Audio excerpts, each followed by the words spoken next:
فإن خير الحديث كتاب الله وخير الهدي هدي محمد صلى الله عليه وسلم وشر الأمور محدثاتها وكل محدثة بدعة وكل بدعة ضلالة وكل ضلالة في النار فأعوذ بالله من الشيطان الرجيم بسم الله الرحمن الرحيم لتجدن أشد الناس عداوة للذين آمنوا اليهود والذين أشركوا ولتجدن أقربهم مودة للذين آمنوا الذين قالوا إنا نصارى ذلك بأن منهم قسيسين ورهبانا وأنهم لا يستكبرون আলহামদুলিল্লাহ। শুরুতে আবারও প্রশংসা জ্ঞাপন করছি সেই আল্লাহ সুবহানাহু ওয়া তাআলার, যার তৌফিকে আমরা তার দ্বীনের পথে চলার সৌভাগ্য লাভ করেছি। যিনি আমাদেরকে তার দ্বীনের পথে কবুল করেছেন, তার এই প্রশংসা জ্ঞাপনার্থে বলি আলহামদুলিল্লাহ। অতঃপর অসংখ্য সালাত ও সালাম পেশ করছি প্রিয় রাসূল মুহাম্মদ সাল্লাল্লাহু আলাইহি ওয়াসাল্লাম, তাঁর আসহাবে কেরাম, আহলি বাইত, শেষ দিবস পর্যন্ত তাঁর প্রতিটি একনিষ্ঠ অনুসারীদের উপর। সমবেত মুসল্লিবৃন্দ, আল্লাহ সুবহানাহু ওয়া তাআলা কোরআনুল কারীমে আমাদেরকে বিভিন্ন বিষয়ে তথ্য দিয়েছেন। পৃথিবীর বুকে কারা শ্রেষ্ঠ, আবার পৃথিবীর বুকে মুমিনদের, ইসলামপন্থীদের কারা সবচেয়ে বড় শত্রু, সব কিছুই আল্লাহ রাব্বুল আলামিন স্পষ্ট করে দিয়েছেন। আল্লাহ রাব্বুল আলামিন সূরা মাইদা 82 নম্বর আয়াতে বলেন, লাতাজিদান্না আশাদ্দান নাসি আদাওয়াতান লিল্লাযিনা আমানু ওয়াল ইয়াহুদা। হে নবী, জেনে রাখো, পৃথিবীর বুকে তুমি ঈমানদারদের জন্য সবচেয়ে বড় শত্রু হিসাবে যাদেরকে পাবা, আল ইয়াহুদ, তারা হলো ইহুদি। ওয়াল্লাযিনা আশরাকু, দ্বিতীয় পর্যায়ে যারা পৃথিবীর বুকে মুমিনদের জন্য বড় শত্রু, যারা মুশরিক, প্রতিমা পূজারী, মূর্তি পূজারী, সেই মুশরিক। সেই সাথে আল্লাহ আরো স্মরণ করে দেন, ওয়ালাতাজিদান্না আকরাবাহুম মাওয়াদ্দাতান লিল্লাযিনা আমানু, আর মানুষের মাঝে মুমিনদের জন্য সবচেয়ে যাদেরকে একটু কাছে ভালো হিসাবে পাওয়া যাবে, তারা হচ্ছে আল্লাযিনা ক্বালু ইন্না নাসারা, যারা বলে আমরা হলাম নাসারা, খ্রিস্টান। তারা তুলনামূলক মুমিনদের কাছে, মুমিনদের বন্ধু। আর সবচেয়ে বড় শত্রু হলো ইহুদি, অতঃপর শত্রু হলো মুশরিক, আর কাছে হলো যারা নাসারা, খ্রিস্টান। কেন? যালিকা বিআন্না মিনহুম কিসসিসিনা ওয়া রুহবানা ওয়া আন্নাহুম লা ইস্তাকবিরুন, যে নাসারা খ্রিস্টানদের মাঝে যারা তাদের ধর্মযাজক, তারা অতটা দাম্ভিক নয়, তাদের মাঝে কিছুটা ভদ্রতা, নম্রতা রয়েছে, তাই তারা মুসলিমদের প্রতি তুলনামূলক সদয়, তুলনামূলক ভালো, অন্য সব বিজাতি অমুসলিমদের চেয়ে।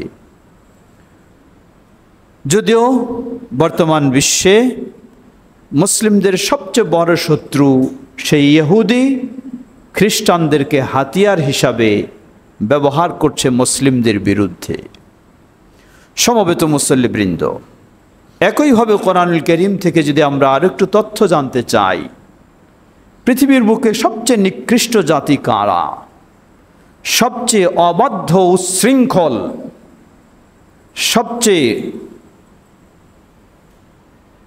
নোংরা এবং নিকৃষ্ট, যাদের কথার কোনোদিন দাম থাকে না, ওয়াদা প্রতিশ্রুতি যাদের কোনোদিন ঠিক থাকে না, এবং সবচেয়ে জঘন্যতম কর্মকাণ্ড যারা ঘটাতে পারে, কোন জাতি সেটি?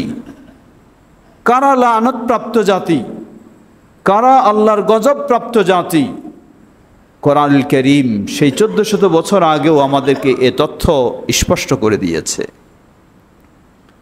আমরা সূরাত আল ফাতিহায় আল্লাহর কাছে দোয়া করি, ইহদিনাস সিরাতাল মুস্তাকিম সিরাতাল্লাযীনা আনআমতা আলাইহিম, হে আল্লাহ আমাদেরকে সঠিক পথ দেখান।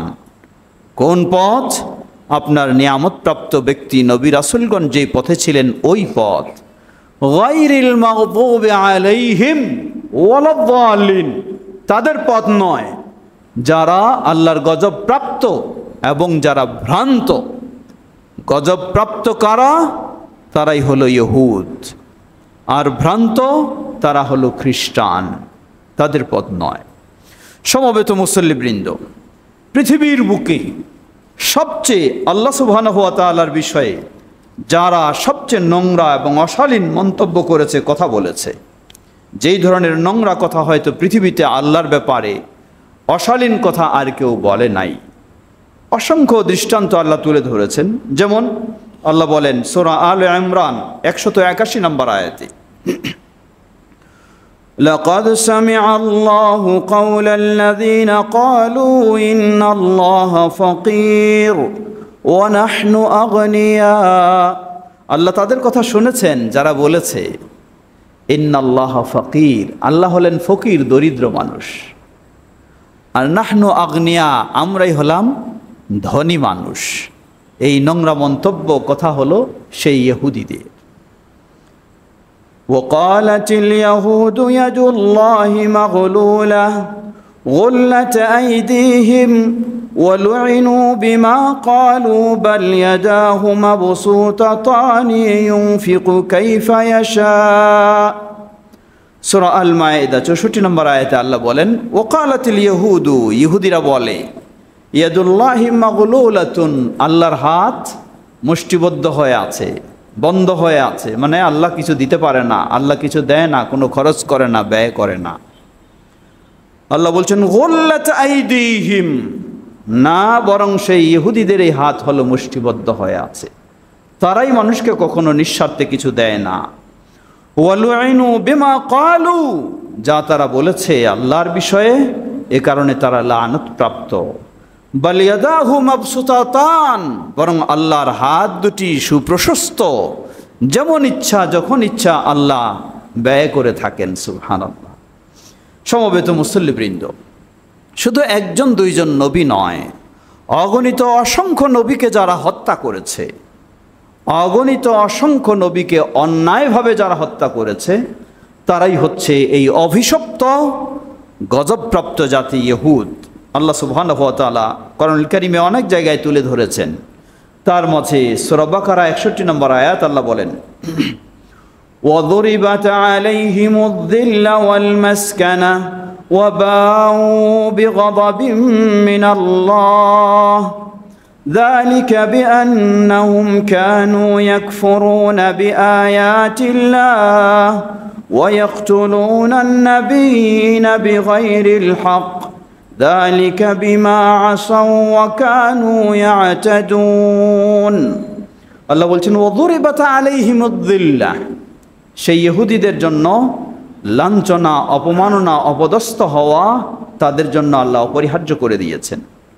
ওয়াল মাসকানা ওয়া বাউ বিগাদাবিন মিনাল্লাহ, পৃথিবীর যেখানেই থাকুক না কেন তারা আল্লাহর গজবের মাঝেই ঘোরাফেরা করবে। যালিকা বিআন্নাহুম কানু ইয়াকফুরুনা বিআয়াতিল্লাহ, অপরাধটা কি? তারা আল্লাহ সুবহানাহু ওয়া তাআলার আয়াতসমূহকে অস্বীকার করে। ওয়া ইয়াকতুলুনান নাবিয়্যিনা বিগাইরিল হক, এবং অন্যায়ভাবে তারা অসংখ্য নবীকে হত্যা করেছে।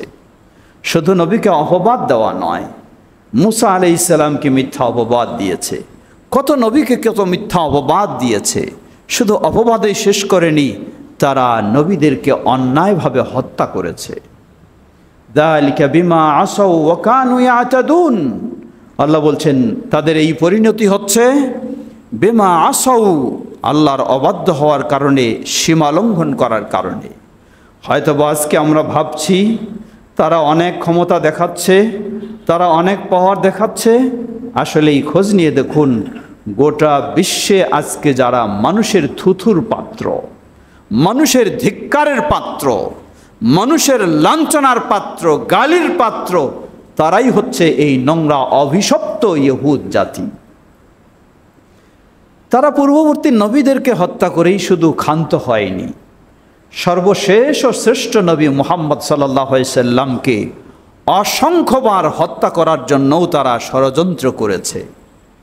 সেই বানি কুরাইদা, বানি নযীর, তাদের মাঝে সন্ধির কথা বলে রাসূল সাল্লাল্লাহু আলাইহি সাল্লামকে উপর থেকে পাথর ফেলে দিয়ে হত্যা করারও ষড়যন্ত্র করেছিল, কিন্তু আল্লাহ রাব্বুল আলামিন অগ্রিম তাকে ওহীর মাধ্যমে জানিয়ে সতর্ক করেছেন। এমনকি সেই খাইবারের যুদ্ধে সেই ইহুদি মহিলা বিষাক্ত গোস্ত খেতে দিয়েও নবী সাল্লাল্লাহু আলাইহি ওয়াসাল্লামকে হত্যার পরিকল্পনা করেছিল, যেই বিষাক্ত গোস্ত খাওয়ার কারণে নবী সাল্লাল্লাহু আলাইহি ওয়াসাল্লাম মৃত্যু মুহূর্তেও সেই বেদনা তিনি অনুভব করেছিলেন। সুতরাং এই অভিশপ্ত লাআনতপ্রাপ্ত জাতি স্বয়ং আমাদের নবী মুহাম্মদ সাল্লাল্লাহু আলাইহি ওয়াসাল্লামকে প্রত্যাখ্যান, অবাধ্য, অস্বীকার সব কিছু তো করেছেই, এমনকি হত্যা করার জন্য জীবনে বহুবার চেষ্টা করেছে। আল্লাহ সুবহানাহু ওয়া তাআলা তাদের এই ষড়যন্ত্র থেকে আমাদের নবীকেও রক্ষা করেছেন। সমবেত মুসল্লিবৃন্দ, ঠিক একইভাবে সেই অভিশপ্ত সেই ইহুদি যাদেরকে আল্লাহ সুবহানাহু ওয়া তাআলা কোরআনুল কারীমে লাআনতপ্রাপ্ত জাতি হিসাবে চিহ্নিত করেছেন, অসংখ্যবার বর্ণনা করেছেন। আল্লাহ রাব্বুল আলামিন বলেন সূরা মায়েদা ৭৮ এবং ৭৯ নম্বর আয়াতে আল্লাহ বলছেন, لعن الذين كفروا من بني إسرائيل على لسان داود وعيسى بن مريم ذلك بما عصوا وكانوا يعتدون كانوا لا يتناهون عن منكر فعلوه لبئس ما كانوا يفعلون لعن الذين كفروا من بني إسرائيل بني إسرائيل মাঝে যারা ইসলাম গ্রহণ করেনি, নবী রাসূলদেরকে মেনে নেয়নি, তাদের প্রতি লানত আলা লিসানি দাউদ ওয়া ঈসা ইবনে মারইয়াম। দাউদ আলাইহিস সালামের মাধ্যমে আল্লাহ তাদেরকে লানত করেছেন, ঈসা আলাইহিস সালামের মাধ্যমে আল্লাহ তাদেরকে লানত করেছেন। যালিকা বিমা আসাউ ওয়া কানু ইয়াতাদুন, আর এটি ছিল তাদের অবাধ্যতা এবং সীমা লঙ্ঘনের কারণে। ঠিক একইভাবে কানু লা ইয়াতানাহাউনা আন মুনকারিন ফাআলু, তারা নিজেরাই বলতো এটি খারাপ কাজ, বিরত থাকতে হবে, কিন্তু নিজেরা কখনো সেই খারাপ থেকে বিরত থাকতো না, সেটাতে তারাই লিপ্ত হতো। লাবিসা মা কানু ইয়াফআলুন, তাদের কর্মগুলি কতই না মন্দ, নিকৃষ্ট। সমবেত মুসল্লিবৃন্দ, দুনিয়ার বুকে এবং আখিরাতের বুকে সবচেয়ে লাঞ্ছিত, অপমানিত, অপদস্থ এবং সবচেয়ে বেশি শাস্তিপ্রাপ্ত যে জাতি, সেই জাতি হলো ইহুদি জাতি। আল্লাহ সুবহানাহু ওয়া তাআলা মানুষকে শাস্তি দিয়েছেন দুনিয়াতে এই মানুষের সুন্দর চেহারাটাকে অনেক সময় বিকৃত করে দিয়ে, কাউকে বানর বানিয়ে দিয়ে, কাউকে শূকর বানিয়ে দিয়ে। কিন্তু কোনো খ্রিস্টানও শূকর হয়নি, কোনো বৌদ্ধও শূকর হয়নি, বা অন্য কেউ হয়নি, হয়েছে একমাত্র এই ইহুদি যারা, তারাই। আল্লাহ বলছেন সূরা মায়েদা ৬০ নম্বর আয়াত, قل هل أنبئكم بشر من ذلك مثوبة عند الله من لعنه الله وغضب عليه وجعل منهم القردة والخنازير وعبد الطاغوت أولئك شر مكانا وأضل عن سواء السبيل। আল্লাহ বলছেন, হে নবী, তাদেরকে জানিয়ে দাও, আমি কি তোমাদেরকে সংবাদ জানাবো পৃথিবীর বুকে আল্লাহর কাছে সবচেয়ে নিকৃষ্ট, ঘৃণিত, নিন্দিত জাতি কারা?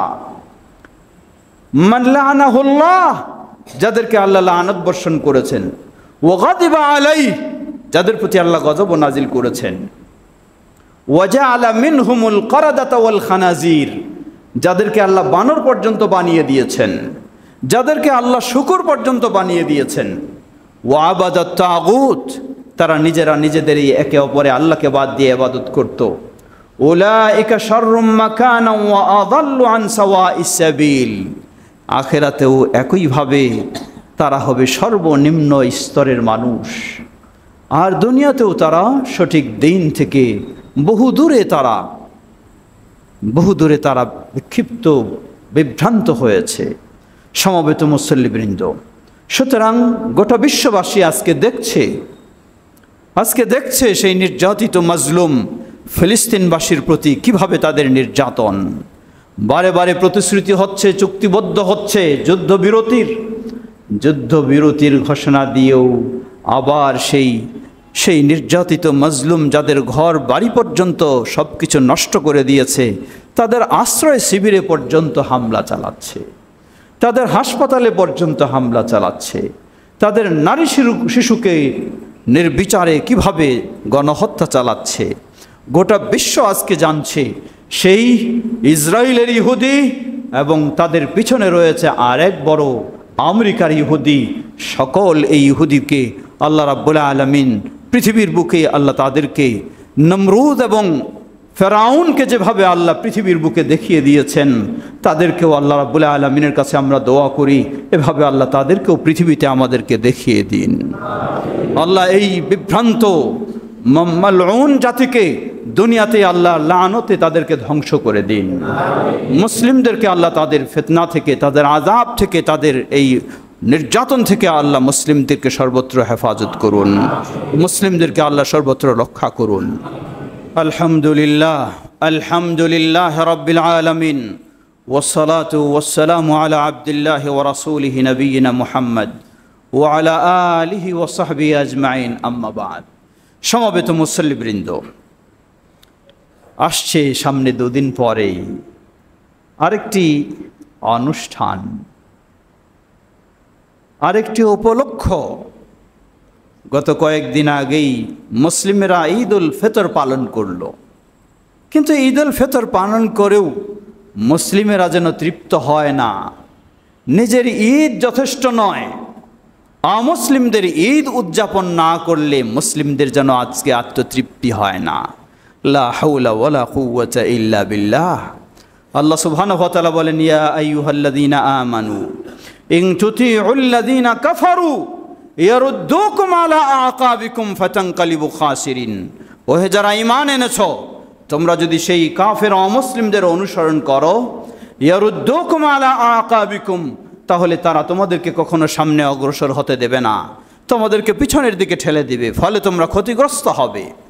আজকে মুসলিমেরা মুসলিম হয়েও আমরা মুসলিমদের ঈদ উল ফিতর, ঈদ উল আযহাকে যতটুকু উদযাপন করি, তার চেয়েও সেই মুশরিকদের সেই মঙ্গল শোভাযাত্রা বলুন আর পহেলা বৈশাখ বলুন, সেগুলিকে নিয়ে আজকে মুসলিমরা বেশি মেতে ওঠে। লা হাওলা ওয়ালা কুওয়াতা ইল্লা বিল্লাহ। একটু লজ্জা হয় না আপনার সেই নির্যাতিত মাজলুম মুসলিমদের অবস্থা দেখে?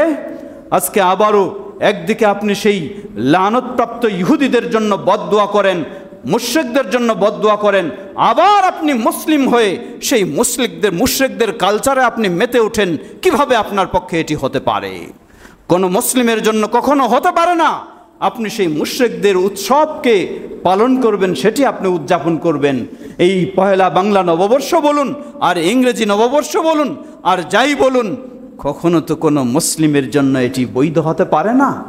যদি নববর্ষ উদযাপন করা ইসলামী বিধান থাকতো, তাহলে পহেলা মুহররমেই তো আপনার জন্য হওয়া উচিত ছিল নববর্ষ, হিজরি নববর্ষ উদযাপন। কিন্তু সবাই জানি কোন দিন দিয়ে কোন দিন পহেলা মুহররম আসে আমরা অনেকেই হয়তো খোঁজেই রাখি না, জানতেও পারি না, কারণ যেহেতু ইসলামে নববর্ষের উদযাপন বলতে কিছুই নেই। সুতরাং প্রতিটি মুসলিমের সতর্ক হওয়া উচিত। আল্লাহ রাসূল সাল্লাল্লাহু আলাইহি ওয়াসাল্লাম বলেন, মান তাশাব্বাহা বিকাউমিন ফাহুয়া মিনহুম, যে যাদের সাথে সাদৃশ্য রাখবে আল্লাহ তাদেরকে তাদের মধ্যে অন্তর্ভুক্ত করে দেবেন। আজকে আপনি মুসলিম হয়েও আপনার ঈদ আপনার জন্য যথেষ্ট নয়। আপনি মুশরিকদের ঈদ নিয়ে মেতে উঠবেন, আপনি খ্রিস্টানদের ঈদ নিয়ে মেতে উঠবেন, আপনি ইহুদিদের ঈদ নিয়ে মেতে উঠবেন, তাহলে তো আপনার অবস্থা তাদের মতোই হবে। আল্লাহকে ভয় করুন, নিজে বিরত থাকুন। নিজের ছেলে মেয়ে যারা, আজকে অনেক সময় আমরা মুরব্বীরা বয়োজ্যেষ্ঠ মানুষেরা বলি, আমি তো যাই না, কিন্তু নিজের যুবক ছেলে মেয়েকে আবার ঠিকই সেখানে যাওয়ার জন্য পথ সুযোগ সুগম করে দিই, প্রয়োজনে তার হাত খরচ দিই, প্রয়োজনে আরও যা সহযোগিতার প্রয়োজন হয় তাই দিই। আপনি কি চান আপনি নিজে জান্নাতে যাবেন আর আপনার যুবক ছেলে মেয়েরা জাহান্নামে যাবে? কোশ্চিন কালেও কোনো মুসলিম অভিভাবক এটি মনে করতে পারে না। সুতরাং আপনিও থাকবেন জান্নাতের পথে, আপনার সন্তানদেরকেও আপনি রাখবেন জান্নাতের পথে। কখনো কোনো মুসলিম জাহান্নামের পথে সন্তানদেরকে ঠেলে দিতে পারে না। আসুন, বাংলা, আমরা বাঙালি, কোনো সন্দেহ নেই, তবে মনে রাখবেন আমাদের আসল পরিচয় আল্লাহ আমাদেরকে দিয়েছেন, আমরা মুসলিম। আমরা মুসলিম, মুসলিম হওয়ার সৌভাগ্য আল্লাহ আমাদেরকে দিয়েছেন। তাই যেমনইভাবে বাংলা আমাদের কালচার, ভাষা, সেটার দিকে আমরা অবশ্যই ভাষাগত কোনো গুরুত্ব দিতে ইসলামে বাধা নেই, ভাষা চর্চায় কোনো বাধা নেই। বাংলার ইতিহাস আপনি মনে রাখবেন, তাও অসুবিধা নেই। কিন্তু আপনি মুসলিম, আপনি জান্নাতের চিন্তা করেন, আপনি জাহান্নাম থেকে বাঁচতে চিন্তা করেন, তাই আপনাকে অবশ্যই ইসলামের সীমা রেখা লক্ষ্য রেখেই সব কাজ আপনাকে করতে হবে। আল্লাহ আমাদের সেক্ষেত্রে সচেতন সতর্ক হওয়ার তৌফিক দান করুন। সমবেত মুসল্লিবৃন্দ, বাংলাদেশ জমিয়তে আহলে হাদিসও এই নির্যাতিত মজলুম মুসলিমদের ক্ষেত্রে এবং সেই সন্ত্রাসী ইহুদিদের সেই ঘাতক বা বর্বরচিত হামলার বিরুদ্ধে তীব্র নিন্দা এবং প্রতিবাদ সবসময় জানায়। কিন্তু মনে রাখতে হবে আমাদের একটি সীমাবদ্ধতা রয়েছে।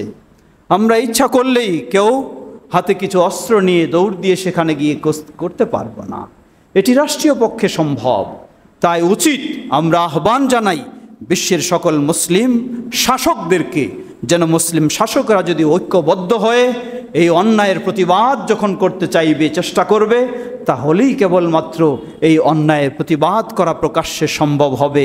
আল্লাহ বিশ্বের সকল মুসলিমদেরকে ঐক্যবদ্ধ হয়ে সেই ভূমিকা রাখার তৌফিক দান করুন। আর আমাদের দায়িত্ব কর্তব্য হলো, প্রথম দায়িত্ব কর্তব্য হলো ইসলামের দিকে ফিরে আসা।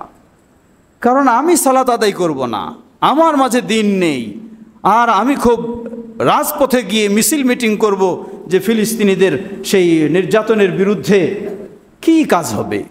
কিভাবে আমার এই দোয়া আল্লাহর কাছে কবুল হবে? কারণ ফরজ সালাত যদি আমি আদায় না করি, এত সহজে আল্লাহ আমার দোয়া কবুল করবেন? এত সহজেই নয়। সুতরাং আমাদের প্রথম কর্তব্য হলো ইসলামের দিকে সঠিকভাবে ফিরে আসা। দ্বিতীয় কর্তব্য হলো আল্লাহ সুবহানাহু ওয়া তাআলার কাছে বেশি বেশি চাওয়া। তিনিই পারেন সেই নমরুদ ও ফেরাউনকে যেভাবে ধ্বংস করেছেন, সেই ইহুদি মজলুম, সেই ইহুদি মগদুব এবং মালউন, তাদেরকে তিনিই একমাত্র ধ্বংস করতে পারেন। তাই আল্লাহর কাছে বেশি বেশি আমাদের দোয়া করা কর্তব্য। তবে মনে রাখবেন, আজকে যতই তারা সেই আমেরিকা আর যার শক্তি নিয়েই ফিলিস্তিনের মজলুমদের উপর নির্যাতন চালানো হোক না কেন, একদিন না একদিন আল্লাহ সুবহানাহু ওয়া তাআলা এই ইহুদিকে পৃথিবী থেকে অবঞ্চিত করবেন, পৃথিবী থেকে বিতাড়ন করবেন। পৃথিবীর কোথাও স্থান থাকবে না ইহুদির, পৃথিবীর কোথাও স্থান থাকবে না খ্রিস্টানের, পৃথিবীর কোথাও স্থান থাকবে না কোনো অমুসলিমের। ঈসা আলাইহিস সালামের যখন আগমন ঘটবে, কেবলমাত্র মুসলিম ছাড়া পৃথিবীর বুকে আর কারো থাকার সুযোগ হবে না। খ্রিস্টান মতবাদ, ইহুদি মতবাদকে ঈসা আলাইহিসসালাম এসে সেগুলিকে প্রত্যাখ্যান করবেন এবং সেগুলিকে দাফন করে দেবেন। কোনো ইহুদির টিকে থাকার সম্ভব হবে না। সেই বিশ্ব আবারও সেই ফিলিস্তিন, মসজিদ আকসা সব মুসলিমদের হাতে আল্লাহ ফিরিয়ে দেবেন ইনশাআল্লাহ। সেই বিশ্বাস রেখেই আমাদেরকে সামনের দিকে অগ্রসর হওয়ার চেষ্টা করতে হবে। আল্লাহ আমাদের সকলকে সে তৌফিক দান করুন। সমবেত মুসল্লিবৃন্দ, আমরা দোয়া করব একান্তে, নির্জনে। ঠিক তেমনইভাবে ইসলামেও নিয়ম রয়েছে, বিশেষ করে মুসলিমেরা কোথাও নির্যাতিত মাজলুম বিপদগ্রস্ত হলে কুনুতে নাজেলা যেটিকে বলা হয়, তা হলো 5 ওয়াক্ত ফরজ সালাতের শেষ রাকাতে রুকু থেকে উঠার পরে এ কুনুতে নাজেলা সেই নির্যাতিত মাজলুমদের পক্ষে, তাদের মুক্তির পক্ষে এবং জালেমদের ধ্বংসের পক্ষে, ধ্বংসের জন্য এই দোয়া করা রাসূলুল্লাহ সাল্লাল্লাহু আলাইহি ওয়াসাল্লামের সুন্নাহ। জুমার সালাতে হবে কি না এ নিয়ে কিছু আলেম এটিকে মতভেদ করেছেন। মূলত মতভেদ হলেও আমরা যদি লক্ষ্য করি, রাসূল সাল্লাল্লাহু আলাইহি ওয়াসাল্লামের কাছে যখন প্রতারণামূলক এক এরিয়া থেকে কিছু কোরআনের শিক্ষক চাইতে আসলেন। রাসূল সাল্লাল্লাহু আলাইহি ওয়াসাল্লাম প্রসিদ্ধ 70 জন কোরআনের শিক্ষক সাহাবীদেরকে দিলেন, কিন্তু তারা নিয়ে যায় এই 70 জনকে তারা হত্যা করলো। এই নির্মমভাবে হত্যা করলে রাসূল সাল্লাল্লাহু আলাইহি ওয়াসাল্লাম খুব ব্যথিত হয়েছিলেন, খুব কষ্ট পেয়েছিলেন। গোটা 1 মাস যাবৎ তাদের বিরুদ্ধে আল্লাহ রাসূল সাল্লাল্লাহু আলাইহি ওয়াসাল্লাম কুনুতে নাজিলা পড়েছিলেন। গোটা 1 মাস 5 ওয়াক্ত সালাতে, যখন হাদিসে স্পষ্ট বলা হচ্ছে গোটা 1 মাস 5 ওয়াক্ত সালাত, এর মানে এখানে অবশ্যই জুমা রয়েছে। জুমায় পড়েননি এমন স্পষ্ট কোনো প্রমাণ পাওয়া যায় না। যেখানে জুমায় পড়েননি এমন কোনো স্পষ্ট প্রমাণ পাওয়া যায় না, সুতরাং আমরা বলবো সাধারণ দলিল থেকে জুমা এবং জুমা সহ সব কিছুতেই কুনুতে নাজিলা পড়া জায়েজ হবে। ওয়াল্লাহু তাআলা আ'লাম। ইবাদাল্লাহ রাহিমাকুমুল্লাহ। اللهم صل على محمد وعلى آل محمد كما صليت على إبراهيم وعلى آل إبراهيم إنك حميد مجيد. اللهم بارك على محمد وعلى آل محمد كما باركت على إبراهيم وعلى آل إبراهيم إنك حميد مجيد.